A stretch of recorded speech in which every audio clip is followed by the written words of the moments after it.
Hello and welcome to Transformations Cafe. It's not just an interview, it's a conversation, and you're part of it. I'm your host, Ken Marks. Transformations Cafe is brought to you by the Institute for Global Transformation, otherwise known as IFGT. We're a nonprofit, all-volunteer organization. Our vision is a world working together to utilize the power, love, and wisdom of higher consciousness to benefit humanity and the planet. And our mission is to support transformations in consciousness and in the way humanity interacts with one another so as to bring about positive change in the world, individually and collectively. We invite you to visit our website, which was newly launched a couple of months ago.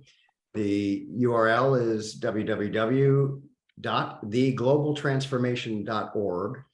At the top of each page, you'll find a join button if you'd like to become part of our community. And there's also a donate button on the top of each page, which will take you through PayPal. And we invite you to support our work, including programs like this one, if you choose to do so. So this program is being recorded and will be published on IFGT's YouTube channel. We encourage and invite you to subscribe to our channel, and as more and more people are getting familiar with, also click the bell icon next to the subscribe button, and that way you'll be notified whenever we publish new programs such as this one.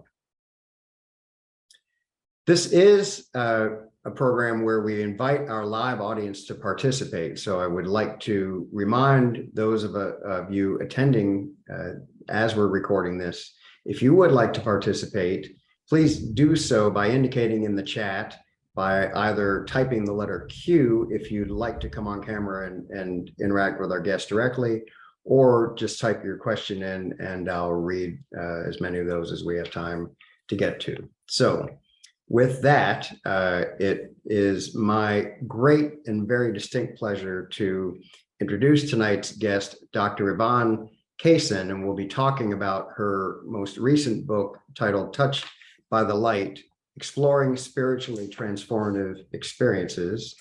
So Dr. Yvonne Kason, and she is an MD as well as several other credentials, is the president and a founder of Spiritual Awakenings International, a global nonprofit organization dedicated to raising awareness and about all types of spiritually transformative experiences. This is a trademark phrase that Dr. Kason coined in 1994, and it's also abbreviated STEs, so Spiritually Transformative Experiences, or STEs. And this has now become the standard term used in the field. She, excuse me, this is standard term, as I said, and she's also the group leader and co-founder of Toronto Awakenings Sharing Group. Dr. Kason has had 5 near-death experiences, or NDEs, 2 in her childhood and 3 in her adult life, as well as multiple STEs of many kinds. She is the past president of IANS, the International Association for Near-Death Studies, that was in 2019 to 2020. Dr. Kason is a retired family physician and transpersonal MD psychotherapist, previously on faculty at the University of Toronto, and an internationally renowned medical expert on NDEs, Kundalini awakening, and other STEs. In 1990, Dr. Kason was the first Canadian medical doctor to specialize her medical practice in the research and counseling of patients with diverse types of STEs. She has over 40 years experience counseling STE experiencers. She also co-founded the Kundalini Research Network in 1990, which was with someone that I regard as someone I guess I probably revere, but certainly admire, and had the great fortune of doing some training with or educating with Dr. Bonnie Greenwell, who unfortunately passed at the beginning of this year. But Dr. Kason was the chair of the Kundalini Research Network's questionnaire research project, the results of which were published in the journal Explore in July of 2020.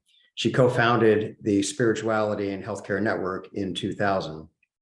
Dr. Kason has 5 published books, including the one we'll focus our discussion on this program, Touched by the Light, Exploring Spiritually Transformative Experiences, published in 2019. And she told us before we came on live that she's looking forward to publishing her next book this fall. And so she has also made hundreds of professional presentations. So we're extremely honored to have her with us on this program. She's given scores of media interviews and is in demand as a keynote speaker. She was recently interviewed on the Dr. Oz show in 2020 and 21 and on the Coast to Coast program in 2020. Dr. Kason lives in Toronto, Canada, and enjoys snowbirding during the winter months in Encinitas, California, and in Florida. So with that, I will introduce Dr. Yvonne Kason. Hi there, Ken. Thanks for having me. Yeah, no, it's a joy. I want to remind those of you attending tonight and those who may watch this on YouTube in the future that we did attempt to have this program with Dr. Kason actually a couple of months ago, but due to some technical internet problems, we had to reschedule until today.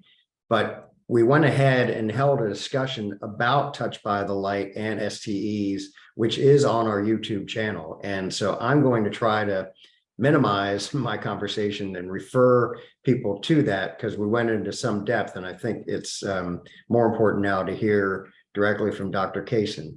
But with that said, I will repeat one thing I said in that previous recording, which is that I can't speak highly enough in my own opinion about how excellent a resource Touched by the Light is. It's one of the only books that I know of that covers the topic, not just of STEs and talks about them anecdotally so that people can get familiar with what these are and examples of them.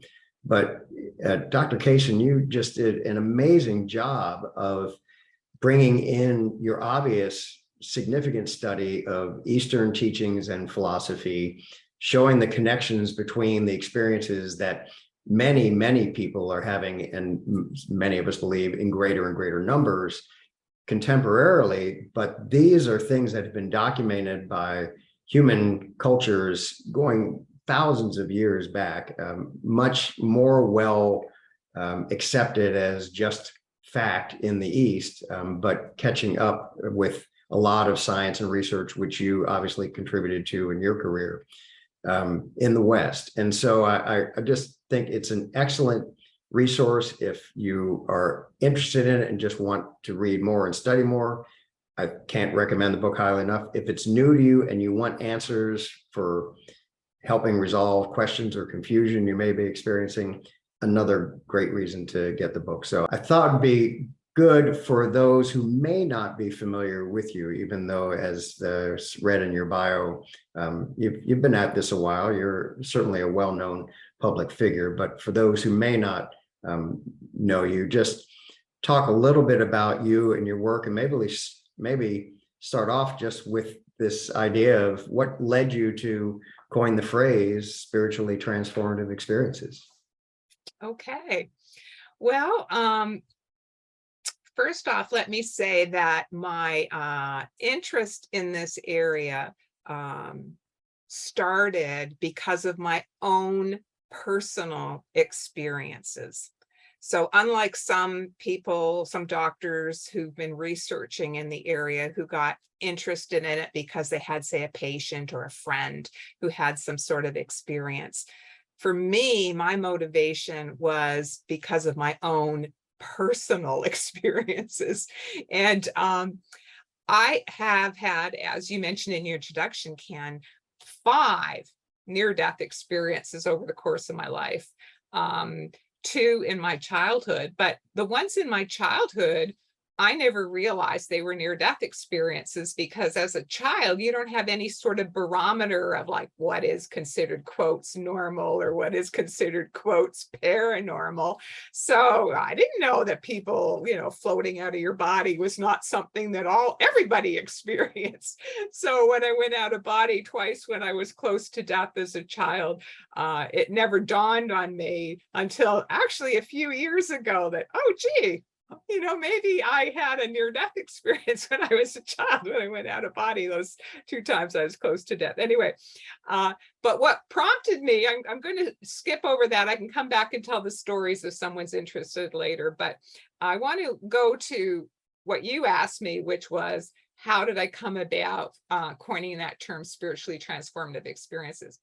Well, when I was in medical school, which was back in the 70s, I had a profound experience when I started meditating. And I started meditating not because I was trying to have a transcendental experience, but because there was a course offered at the university that said, if you meditated, you'd do better on your exams because you could study better and you'd be less nervous, etc. So I took this meditation course. I was in my final year of medical school. And in fact, it was true.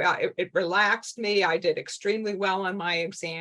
But much to my surprise, about 3 months after I started meditating regularly, about an hour in the morning, hour in the evening, by the way, as a segue here, to me, it felt like a duck being introduced to water, me being taught how to meditate. It was absolutely a fit, and I loved it.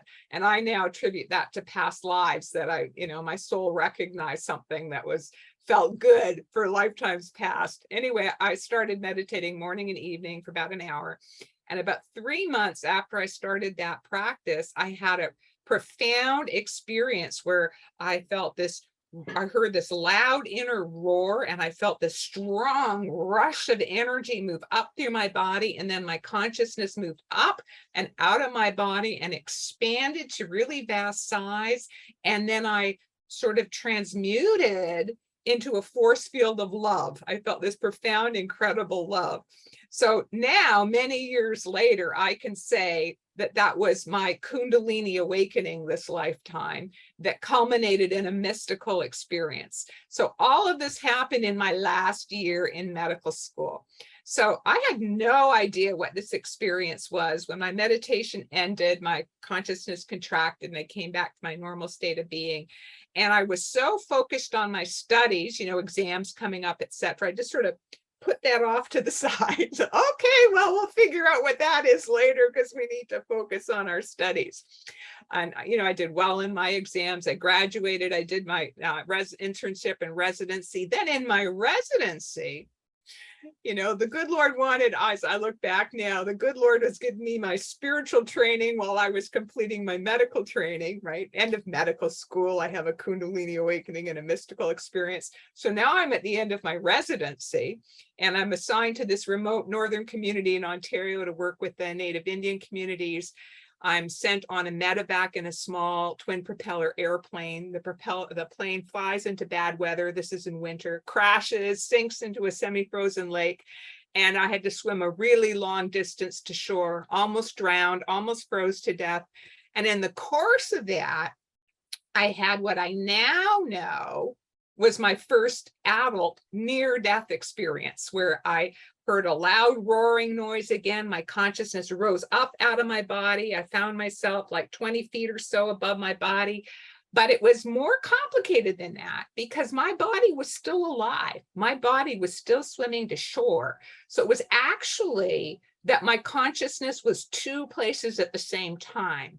But what it was, how it felt like, is sort of like the split screen TV, where you have a large main image and then a tiny little image in the corner. That most of my consciousness, or the large image, was up out of my body, but there was still a little bit of my consciousness at the same time, like the tiny image, that was still in my body, that was struggling to swim to shore.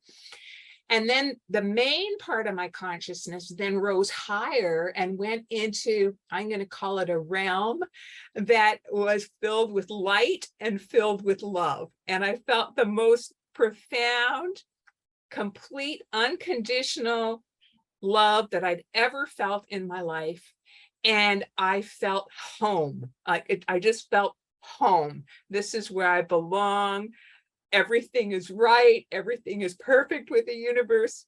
For an instant, I saw a little face of light, and then it sort of faded into the cloud-like glistening white perimeter.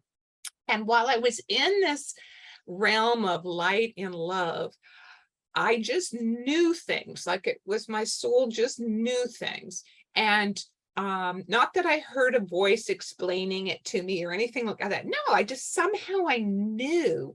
And what I knew was I absolutely knew that this love that I was feeling, this incredible love that I was feeling, was coming from the higher power, or what I had been taught to call God.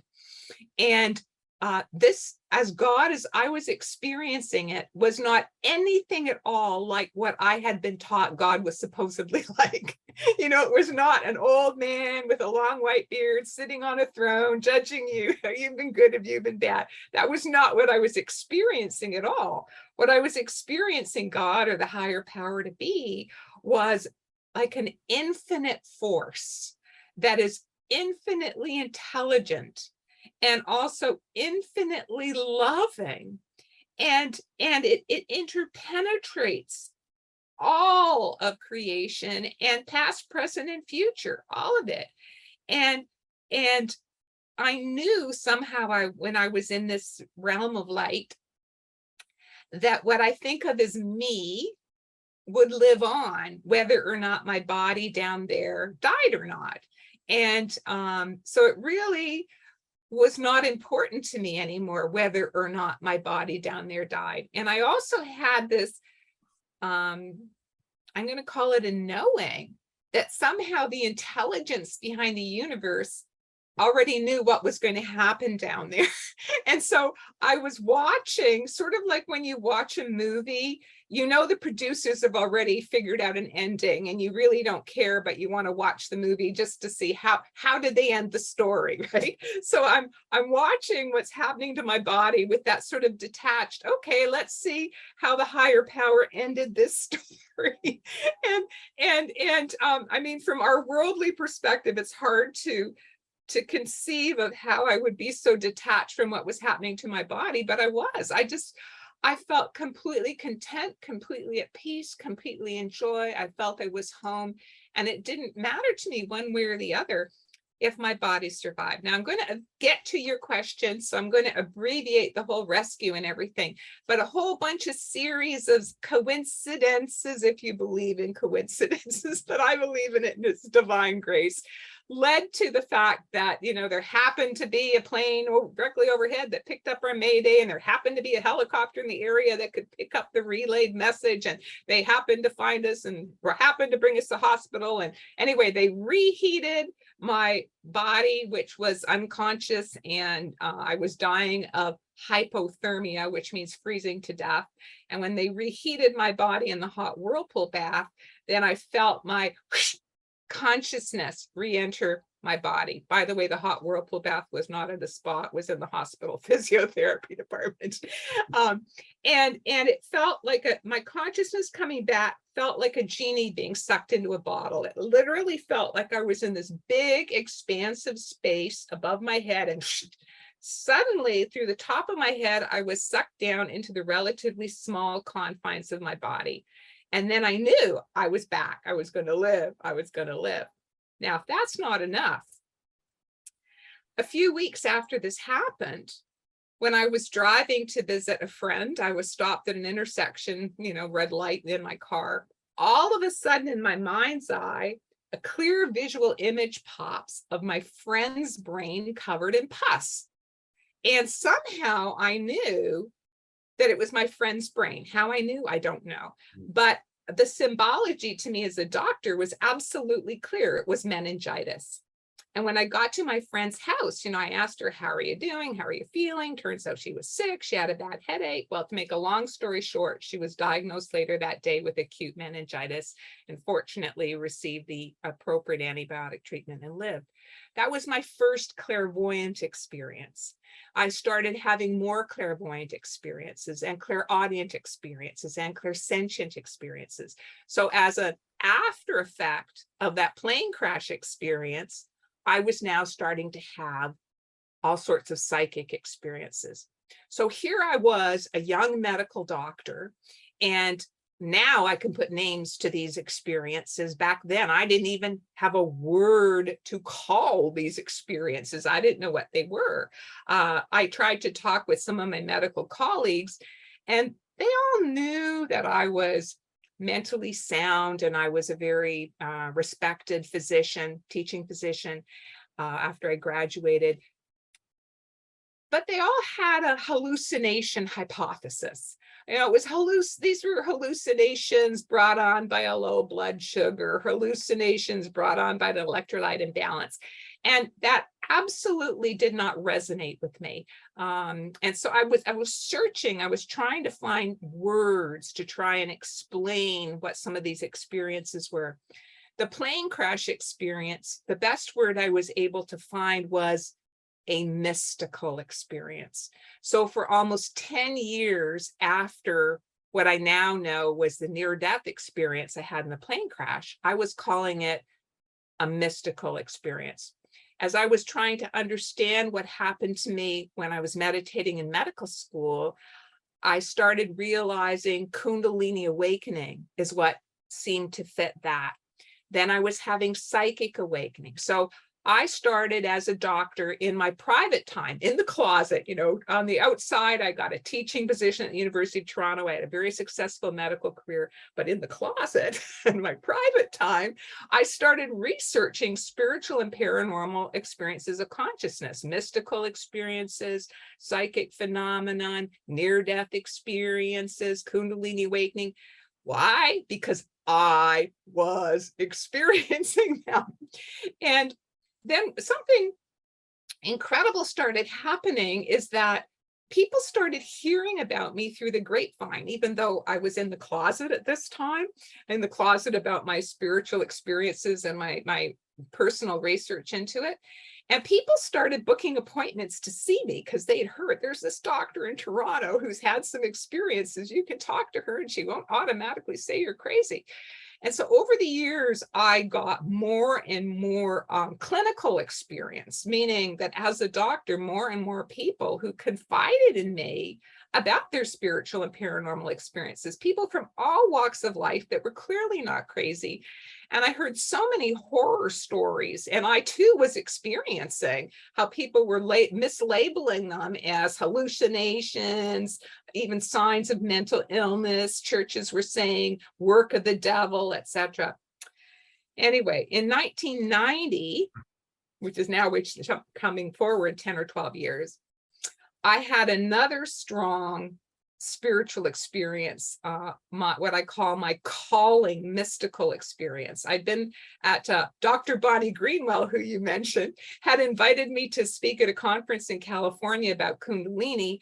And at that conference, I had a profound mystical experience where my whole consciousness, it was like where my head used to be turned into a sun, a beacon of light, radiating light in 360 degrees, all directions. And while I was in that profound state, I just knew, again, without words being spoken, I just knew that I was being called to come out of the closet. And I now had to start speaking publicly.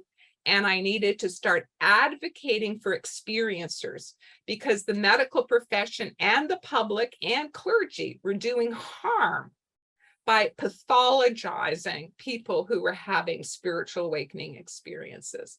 So that's when in 1990, later, a few days after that, with Bonnie Greenwell and a few others, I became a co-founder of the Kundalini Research Network. I came back to Toronto. I then spoke with my department chair, and he says, well, as long as you're doing research, it's okay, Yvonne. Thank you, God. So then I became the first Canadian medical doctor to specialize in the counseling and research of people having diverse spiritual experiences. So that now leads me to how I coined the phrase spiritually transformative experiences. Sorry for the long-winded answer, but Not a problem at all. I hope everyone else is enjoying this as much as I am. This is exactly the kind of conversation we like to fashion this program on. So please go. Awesome. Awesome. So as I first launched my career specialty, the word that people in California were using for various spiritual experiences was spiritual emergence syndrome. So that was actually the term that I used in the early 90s. Like, I opened up the Spiritual Emergence Research and Referral Clinic. That was the name of the clinic that I opened. But it always felt to me that that word was not quite right, because the word syndrome makes it sound like it's a disease. Yeah. And so that there needed to be another word that was more positive, that indicated this is a positive experience and it's transformative. It changes people, and these experiences change people in a positive way, in the spiritual way. And after toying with various terms, I came up with the idea of spiritually transformative experiences as an umbrella term, because in my research, as I had tried to understand more, I'd learned from teachers of different traditions. I'd studied the psychological literature, and I'd studied the parapsychology literature, transpersonal psychology. But the yogic model of consciousness was the one that fit the best for me in terms of what I personally was experiencing and what also I was observing in other people who were talking to me. And in the yogic model of consciousness, they divide things into samadhis, or mystical experiences, siddhis, or which is psychic phenomena, psychic experiences. Then there's a third category, Kundalini awakening, which of course could also be Holy Spirit awakening, Dumo fire, Holy Wind, all these things, different terms with different vocabularies. But in the West, they have now, there's a subgroup that are really interested in this group called near-death experiences. So I thought, okay, let's make that a separate category, although actually near-death experiences are samadhis or siddhis that happen when you're close to death. But anyway, but nonetheless, I put it as a separate category. And then I put another category, other death-related STEs, because there are so much focus on that after death communication, mediumship, etc. And then the final group, inspired creativity. So, and within each of these categories, there are many, many, many, many subtypes. So I wanted to create this umbrella term that would be inclusive of the whole spectrum of experiences, because I felt they were all connected. Because another phenomenon that was happening in the 70s, 80s, and 90s, and is still happening a little bit today, is that organizations had, somebody called it stovepipe vision, that, you know, they had a very narrow focus. Like, there'd be a group focusing only on near-death experiences. That's good. Okay, that's fine, but that's all they were focusing on. Then there'd be another group focusing only on perhaps even one type of psychic phenomenon, right?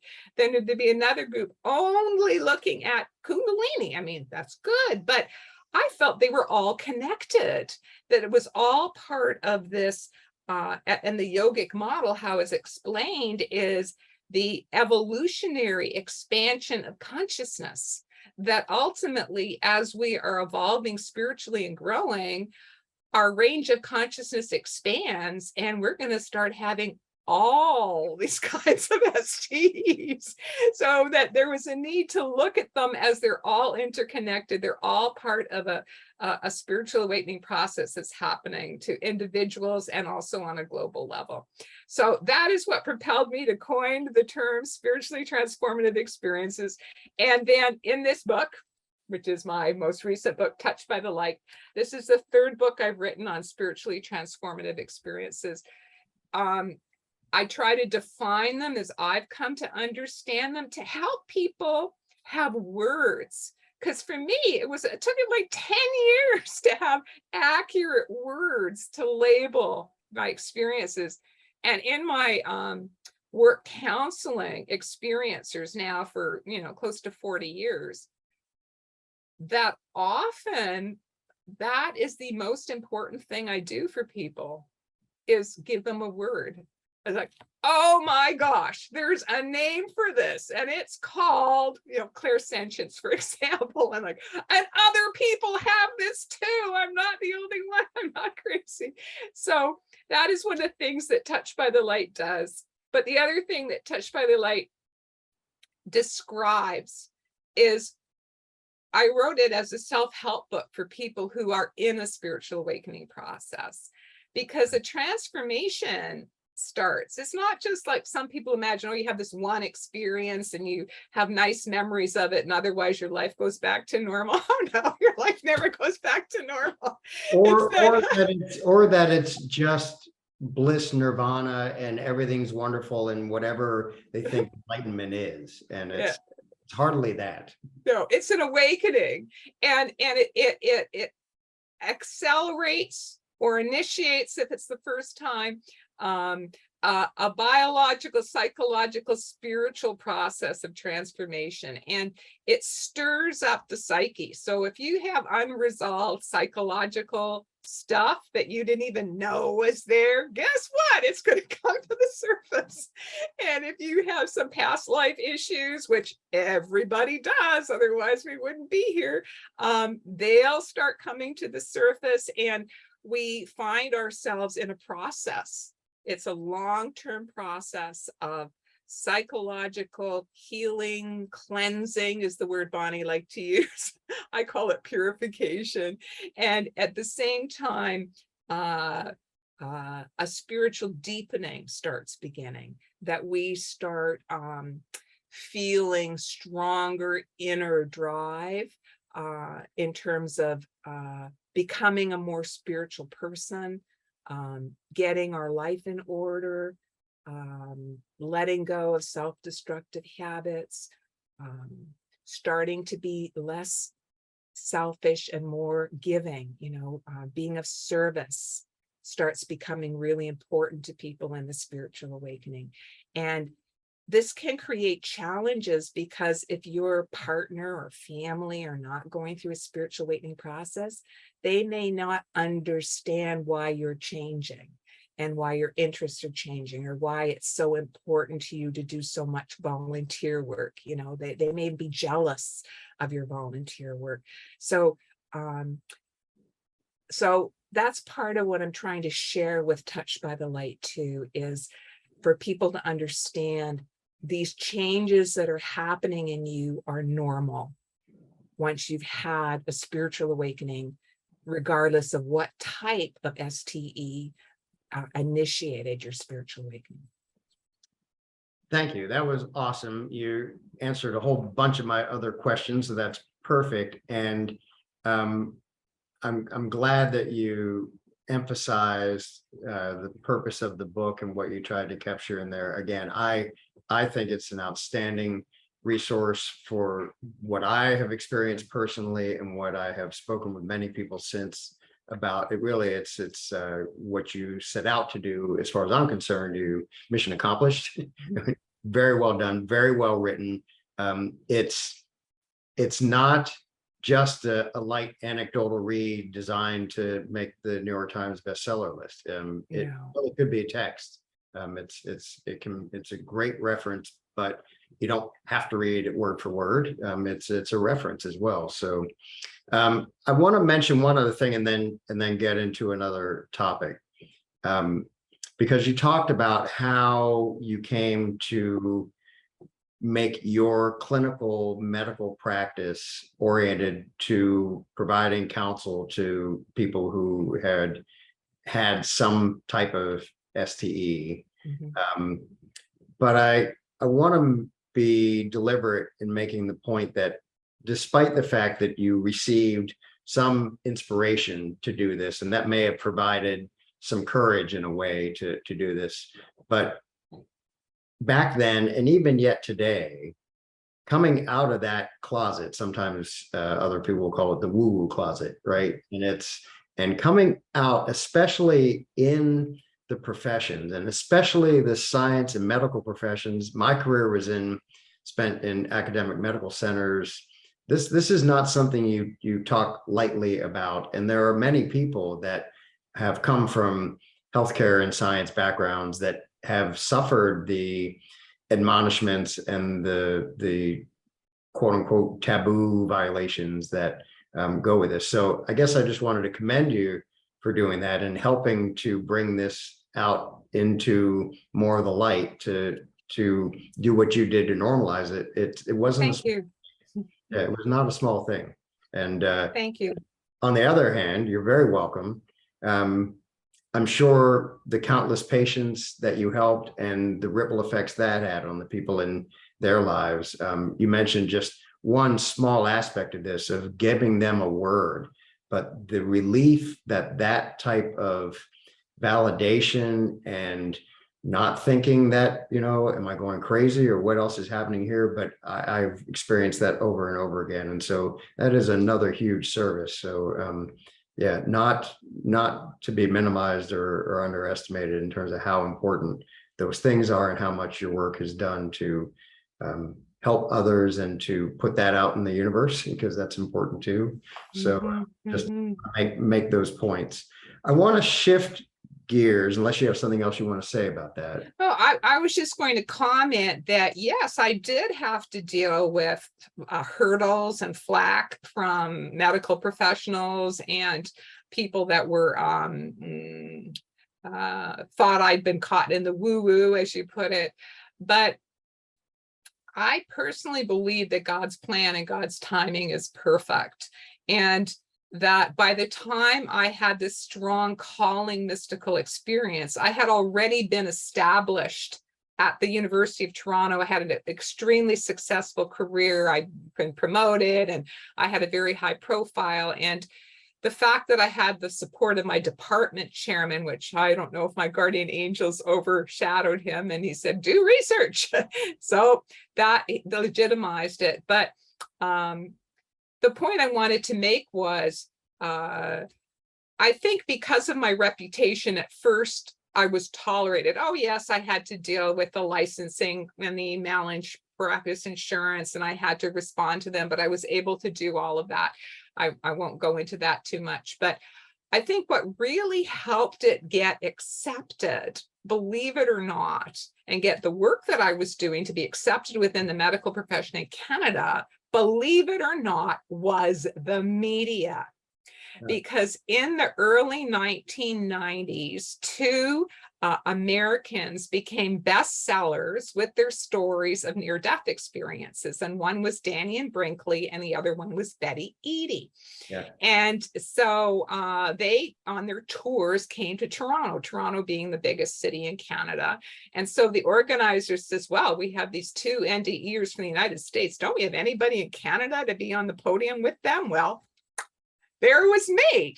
And so I ended up being on the podium at this big, event with Danny and Brinkley and Betty Eadie back in around, it was maybe about 1994, something like that. And so the media heard about me. Okay, so the media heard about me. Oh, there's this doctor in Canada who's had a near-death experience. Then, various people were newspapers, TV shows in the United States, they all get broadcast in Canada too. We're interviewing Danny and Brinkley and Betty Eadie about their NDE. So, well, the TV shows in Canada needed to interview me about my near-death experience in the plane crash. And then more and more people were, I mean, my practice was just flooded. Then the newspapers and the magazines. I mean, I was like on the cover of some Canadian magazines. So I really became sort of a bit famous in Canada. But with all of this interest in near-death experiences being generated through the media and the public now learning about near-death experiences. So actually near-death experiences was my foot in the door. Okay. Then finally, some medical groups thought, well, you know, there's so much interest in near-death experiences. Dude, maybe we should have this doctor talk to us about it so we can learn something about it. So then I started being invited as a featured speaker and a keynote to speak at medical conferences about near-death experiences. And then what I would do is then I would like use that as a segue to let people know that in addition to near-death experiences, there are other spiritually transformative experiences. And of course, physicians deal a lot with deathbed visions and end-of-life experiences because, of course, we deal with dying people. So then I started getting invited to all the oncology and palliative care conferences so I could talk about that. And so, but to me, it was fascinating because how I became accepted in the medical profession was through the media. The public were interested. And then since the public was interested, then the medical professionals in Canada got interested. And amazing how the divine plan unfolds is how I look at it. You're too popular for medicine to ignore, right? So no, that's a great story, and it is neat how it unfolds. But thank goodness it did. And about what period of time was that happening? This was all throughout the 90s. And Okay. interestingly enough, I'd written 2 books at that point. 94, I wrote A Farther Shore, where I coined spiritually transformative experiences. And then in 2000, I wrote Farther Shores. And you wonder, why didn't you hear about it in the US? Well, guess what? I'm not going to name the publisher, but a US publisher bought the rights for my book in the United States. And they were going to send me on this cross-country tour and put me on all these talk shows and stuff in the US, like I had been doing in Canada. But then their company basically imploded and never published the book. And so it never got released in the United States. And then what some of you in the audience may not know is that I then, my whole life path was changed in 2003 because I had a very serious accident, a slip and fall accident where I hit my head and had a serious traumatic brain injury with a brain hemorrhage and actually died for a period of time. That's when I had my 5th near-death experience. This time it was a death near-death experience. I've been dead for a period of time and I was given the choice whether or not to return.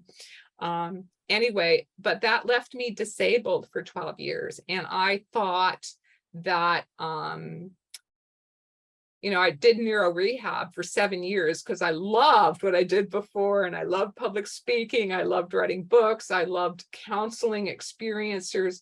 But I just had to accept with time that for whatever reason in the divine plan, that chapter of my life was over. And that now, after the head injury as a disabled person, the only ways I could serve were through prayer and meditation. So I really embraced that I'd had a very full, fulfilling life before my head injury, but now I would serve through my prayer and meditation. And I really focused on my spiritual deepening as I kept on trying to heal with neuro rehab. But 12 years after my traumatic brain injury, and it's supposedly impossible to have a healing 12 years after a neurological injury, but I did. I was deep in meditation in the Self-Realization Fellowship Retreat in Encinitas, California, February 24, 2016. And I had a miracle. I experienced inwardly, I saw this eruption of light in the center of my brain. It was literally like liquid light in a fountain in the center of my brain. And I had that inner sensation of waking up. It was like the center of my brain that had been in darkness or asleep for 12 years. Literally, the lights came on and woke up, and my brain was healed. And I was given the very strong inner message, pass on what you have learned, because my long-term memory was never lost with the traumatic brain injury. It was other things. And the urge to write was so strong. I mean, this book, I wrote the first draft of this book in the first 9 months after I had that brain healing, because it was just flowing through me like a fast flowing river.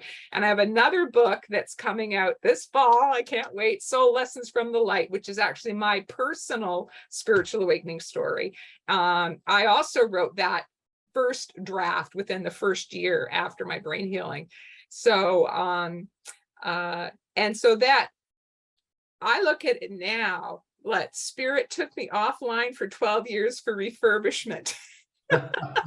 That's what one of my friends said. And so the new and refurbished Yvonne version 2.0 reemerged in 2016, and started with writing books. Then I realized, oh, people are going to have to know I'm alive again, so I'm going to have to start public speaking. Then I started public speaking, and then just divine guidance led to, I had a download in 2019 that I should found a new organization called Spiritual Awakenings International, together with someone I had gotten to know, Robert Baer. So the two of us founded Spiritual Awakenings International in 2020 to raise awareness globally of the whole spectrum of spiritually transformative experiences, that we're all truly spiritual beings. And Spiritual Awakenings International is founded by two experiencers. Both myself and Robert Baer are multiple NDE and multiple STE experiencers. So we're by experiencers, for experiencers, promoting networking, raising awareness, and a forum where people can share. And so now I'm sharing, passing on what I've learned, as was given me an assignment with my brain healing, through my books, through my talks, and through Spiritual Awakenings International. Well, you've done it again in terms of I was going to try to make sure we had time to talk a little bit about SAI. I do want to mention that I ended up sitting here for about 20 hours to attend just about every moment of the conference. You had your second annual online. Awesome. Excellent. In June, and someone else in our audience tonight was there for a good portion of it as well. It was an amazing conference. I give it highest praise. And co-founder Robert Baer, despite the experiences I've had, what I've learned and whatnot, there is a part of me that I now have come to appreciate more and more that remains discerning, or at times even skeptical. And despite everything that I have learned about NDEs and shared death experiences, we had the joy of having Raymond Moody and Paul Perry as our guests a few months ago. So intellectually, and for the most part, I don't question the validity of those, but until you've had these experiences, there's always going to be, I think, some doubt. It's human nature to varying degrees. When Robert presented his near-death experience and talked about his life review, that to me was a turning point, just in terms of as you've shared with us tonight, there's nothing that can substitute looking into the eyes and hearing the voice of someone who has had one of these experiences. And you can't dismiss it as easily as if you're just reading it, or even if you're just watching or listening to a recording. But that live experience with Robert was significant. And it was also a joy to, after having read some of your material and then hear you share your stories in more detail that weekend. It's very moving. So all of these forms are very helpful, and it's a significant overlap in our organizations of what we're hoping to do to be available to people. But also, I'll use that as a segue into another topic that we have is likely, I would say, our primary focus in IFGT, which is to shift just not only focusing on the individual transformations and transformational experiences, but as more and more of us have these, we become more and more of a collective part of humanity that is shifting humanity en masse in various ways and to varying degrees. What we are looking at more and more is the parts of that shift that can be encouraged, if you will, or facilitated, rather than simply being passive and letting them happen. And it's a complex tapestry of balancing those forces, I think, but there are things we can do. And having organizations like yours and ours and the many others now that have grown, those are ways that we can help facilitate these things. But I wanted to explore that with you a little bit, in terms of getting your thoughts on getting to this tipping point, as we call it, where we will reach at some point a critical mass of humanity that will have evolved its consciousness or awakening, and it will become more just the norm, that it will become an accepted part of how human existence is. So, for instance, that yes, there definitely is an afterlife. We don't question it anymore. We just accept it, just the way that at one time the idea of the sun being the center of our solar system was anathema and heresy, and now you can't find a going debate about that topic. It's just not something you're going to be able to find a discussion group to have debates on, or if you do, maybe you should reconsider. So I wanted to read a couple of quotes that are in your book to kind of lead into some of your thoughts, and then have you share them in more detail. So a couple of things you wrote along these lines. If spiritual transformation of consciousness and mystical states are universal human phenomena, then all human beings from all cultures and from all religious backgrounds have the potential to manifest expanded states of consciousness. This concept could help unify all the world's races and great religions in pursuit of the same one goal: unitive mystical consciousness. Another quote: right now, thousands, perhaps millions of persons around the world are undergoing the process of spiritual transformation of consciousness. Within this planetary scheme, each one of us has our own small role to play. By working together, we can change our society to one that is more just for all, and more conducive to and more in keeping with the needs of spiritual evolution. By embracing the part we have to play in making the world a better place, and by joining forces with like-minded souls, we can bring the human race as a whole closer to the divine vision of a harmonious planet blossoming in mystical consciousness. So I couldn't even have tried to say it better myself, but that really gets to, I think, the essence of what IFGT has been about for 20 years. And obviously what your work and SAI is about. Do you think, and do you have actually any research data perhaps that says that there is an increasing number of people awakening, and that this truly is becoming more of a global phenomenon? Well, you're asking me if I have any research. First, I have to say, as you're reading those words, I'm thinking, yes, I agree with every word that, of course, because I wrote it. But it's a wonderful feeling to hear somebody read my own words and to say, yeah, I believe that to the core of my being.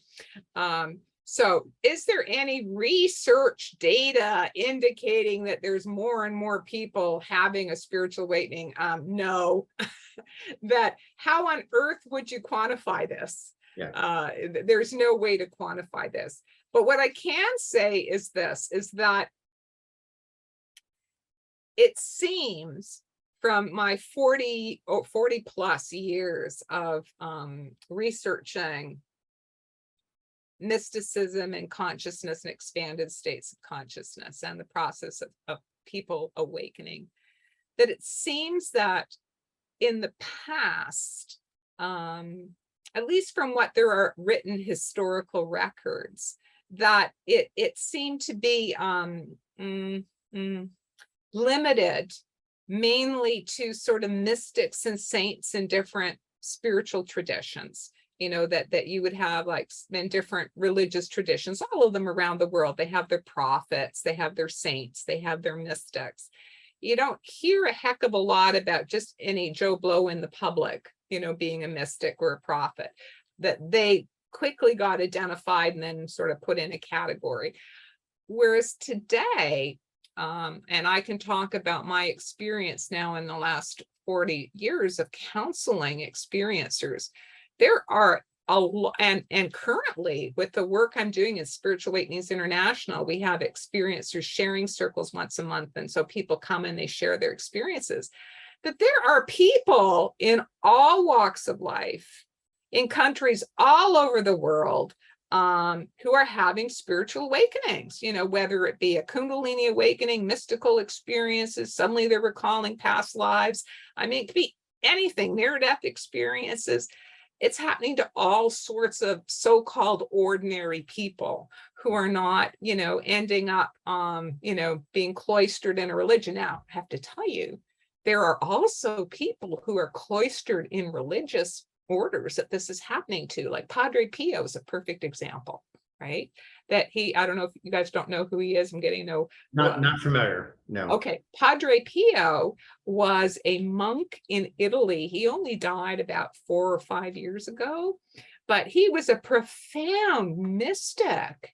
And he had stigmata and he did healings and so it is, and I've heard others that he's now been made a saint by the Catholic Church, but so it's not excluded from people who are in religious orders. And I'm sure among the Buddhist monks that there are many great mystics, the Dalai Lama, certainly for sure. And, within yoga, I know for sure there are many, many high really realized swamis and saints. And I think in all the religious traditions, so I don't want to exclude in the religious traditions, but I'm saying in the general public, like you and me, ordinary people, a medical doctor working in Toronto, having profound spiritual awakenings. And I've met so many of these people. I must have counseled more than 1,000 experiencers in my career and from all walks of life. So I think this is more than used to be happening. Mm-hmm. People have hypothesized, for example, Gopi Krishna, who I knew personally, and I met him when I traveled to India. He predicted, and he was an expanded state of cosmic consciousness sustained for about the last 30 years of his life. He predicted that it was part of the evolution of the whole human species, that we're at that time in our evolution that more and more people would be having spontaneous Kundalini awakenings, that it's like our karma, building on the spiritual work we've done in past lifetimes, that this is the time now that this would be happening. And so from that perspective, it is predicted and that there will be more and more people and having spiritual awakenings. And my observation is that there are many people in the general population. And now with Spiritual Awakenings International, we launched 2 years ago. We have subscribers from 75 countries around the world already. Like there's constantly more people coming. So people all over the world are having spiritual awakenings. So I think it is increasing. Do I have research to support that? No, but all I can give you is my personal opinion. And well-founded. Mm-hmm. I mean, and I think especially because it's perhaps still would be considered anecdotal, but if you can personally attest to having counseled, well over 1,000 people, that's a lot. And all you have to do really is, Google any of the terms or search on social media. I mean, there's now an abundance, perhaps an overwhelming number of resources. Well, first of all, do you kind of agree with this idea of a tipping point? Does that notion strike you as well, what do you mean by a tipping point? That there will be a point where not every single person on the planet has to have an awakening, but at some point it will become the norm, if you will. But it will take reaching some threshold of individuals to get there. Yes. But I would say yes. Short answer is yes. And by the yogic model of consciousness, they talk about ages that humanity goes through, or they're called yugas, and that we're, according to Paramahansa Yogananda and his guru Swami Sri Yukteswar, we are currently, we've come out of the dark age, which was called Kali Yuga, which is when there's like, the absence of spiritual knowledge. And we're now on an upswing, that we're on an upswing, or what's called Dwapara Yuga, which is where more and more awakenings will be happening. But there are still more and more yugas to go through. I don't know all the names in Sanskrit, but this, according to yogic theory, that there will be more and more and more and more until there comes a point where that becomes the norm for the whole general population. So I think that's happening. Do I have any proof? No, but I think that's happening, yes. And by that model, yeah, there will come a time. I don't think it will be in our lifetimes, unfortunately, not this time, maybe the next time around when we're incarnated, when it becomes much more prevalent, that becomes the new normal. Like in Spiritual Awakenings International, I make jokes. I say paranormal is normal here. So that will become global. That everybody knows that, life after death, that we're truly spiritual beings, that clairvoyance is real, that mediumship is real, past life memories are real, that will eventually become, like everyone now knows, the world is not the center of the universe. Is movement toward that part of the reason SAI exists and what you're trying to do? I think SAI is there to raise spiritual awareness, to facilitate networking with groups like yours, because a lot of little groups have been working in isolation around the world. And it's my sense it's time for us, like a little web network of lights all around the planet. We can combine our lights, make the light all that much stronger. Right. But I have a very strong calling of supporting experiencers, that SAI is to help support experiencers, that it is normal to be an experiencer in Spiritual Awakenings International. And people take comfort in knowing that I, as the president and founder, am an experiencer. So I'm not talking theory, although I'm very well versed in the theory, but I know from experience that STEs are real. I know from experience that we are truly spiritual beings. And that gives a lot of people comfort. We're safe harbor for experiencers. So I'm going to step a little bit out on a limb and say, I think your answer was yes. Because even though you I started with yes. I think it is a means of helping to do that. And there are many ways. And part of what we're exploring as an organization and through this show is how can we continue to be an influence to, with a deliberateness, help to facilitate this as a service. So it is also wonderful to hear, because we have also been thinking very much along the lines of networking with like organizations. So I have no doubt we will be filling out your affiliation application and moving to formalize that to continue this work together. Awesome. I just wanted to say too that I have a chapter in my book, and also on the Spiritual Awakenings International website, I have a page there that's called Finding Our Way Home. Yes. Finding our way home. Right. And I wanted to make sure that I talked about that in terms of how can we facilitate the process so that we can find our way home to that unitive state more rapidly and with less difficulty. And, from my personal and clinical experience, and from my study of many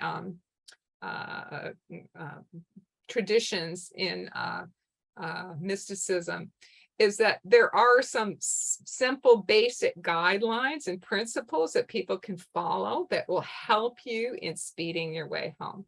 And so I'd say number one is to lead a balanced life, because it is a transformation of body, mind, and spirit. And you have to look after your body too, So try and eat a sort of healthy body, get exercise, get fresh air, don't stick your body full of toxins and chemicals and drugs, so look after your body, and mentally and morally.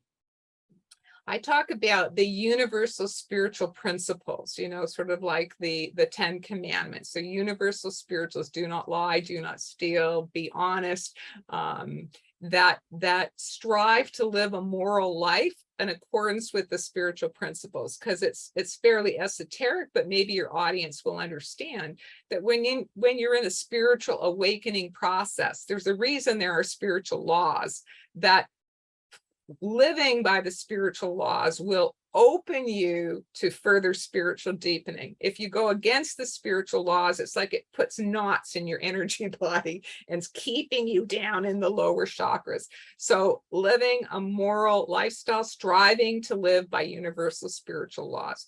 Doing your psychological cleansing work, if you've got issues that need to be worked with, work on them, get into recovery if you need to go into recovery, see a therapist if you need to see a therapist. And this is not something to be ashamed of, it's something to be proud of, that you're actively taking steps to clear these psychological issues, which again, they create blocks on your chakras and will be blocking you from opening spiritually. And then the last one is to embrace and truly make it a priority in your life to follow the spiritual path that resonates with your soul. And included in that path, it's very important to include the practice of meditation, because meditation is like a key that the yogis and the Buddhist ascetics have known about, that now is coming out. That it's like a key to meditate, stilling the mind with your attention at the third eye chakra is like, and being able to hold that stillness creates like a portal for going into these deeper and more expansive states of consciousness. So those are the basics in how you can try and speed the process. And the last thing I'd say is, Gopi Krishna, who I met, I mentioned earlier, he used to say one of the most powerful ways to speed the transformation to higher consciousness is to emulate the attributes of higher consciousness.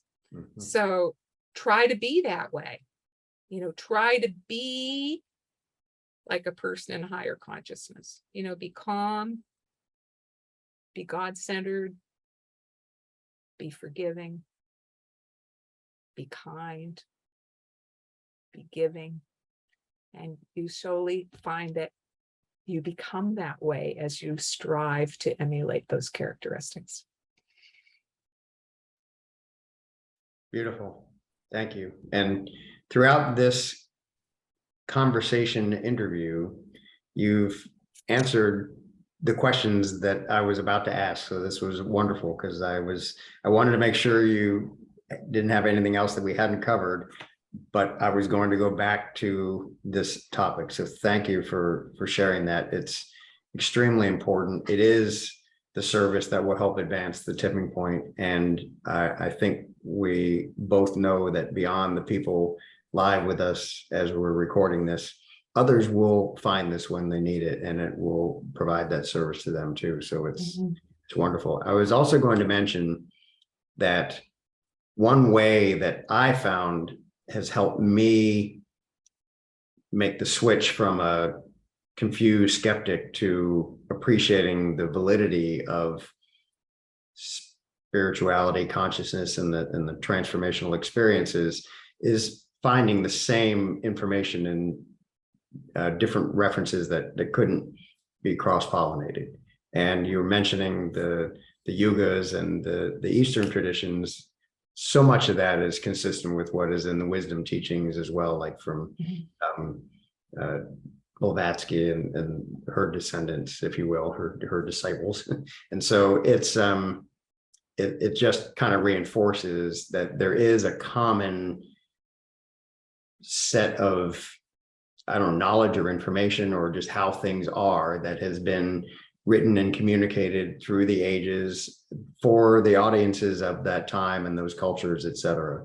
But there's a consistency. And when you expose yourself to more and more of those, it also just is giving things a name that people can say, oh, this is real. When you see it referred to, in these different references that also go back thousands of years, to me, at least, that helps as well. And so I just thought I'd throw that out there too, because it's not just the Eastern traditions that teach these things, it's universal. So anyway, I want to give our audience one more chance if they have anything anybody else wants to say.